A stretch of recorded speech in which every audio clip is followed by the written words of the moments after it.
L'ancien ministre de la Défense Shigeru Ishiba est prêt à devenir le prochain Premier ministre du Japon après avoir remporté le scrutin pour la direction du parti au pouvoir vendredi.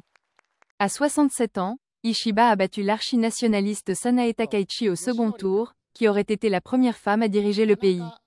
Après l'annonce de la victoire d'Ishiba au siège du Parti libéral-démocrate à Tokyo, il a enlevé ses lunettes pour essuyer ses yeux pleins de larmes, s'inclinant à plusieurs reprises pendant que ses collaborateurs le félicitaient.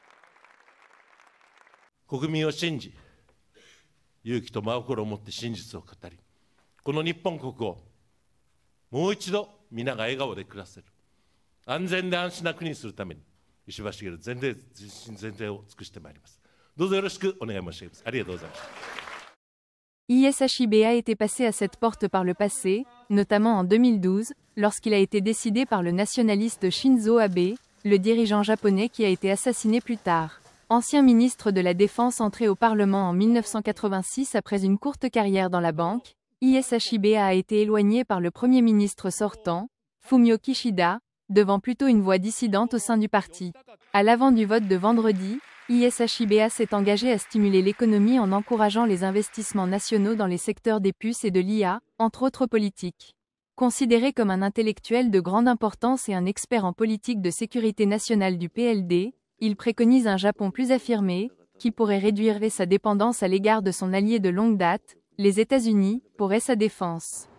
ISHIBA CRE accent aigu BELLE accent aigu contre des politiques qui visent notamment à augmenter l'utilisation de l'énergie nucléaire et à critique son parti pour ne pas permettre aux couples mariés d'utiliser des noms de famille distincts. ISHIBA a cependant adouci certaines positions politiques qui l'ont mis en différend avec ses collègues du parti, notamment en déclarant qu'il garderait certains réacteurs en fonctionnement au Japon, malgré son opposition à l'énergie nucléaire et son soutien aux sources d'énergie renouvelables. ISHIBA soutient la Banque du Japon pour qu'elle arrête de ses politiques d'assouplissement monétaire non orthodoxe de longue date. Ce résultat a porté un coup important à l'héritage politique de l'ancien leader assassiné Shinzo Abe, avec lequel ISHIBA était souvent en désaccord. Takaichi était un disciple du programme économique d'Abe et partageait ses opinions révisionnistes sur l'histoire du Japon en temps de guerre.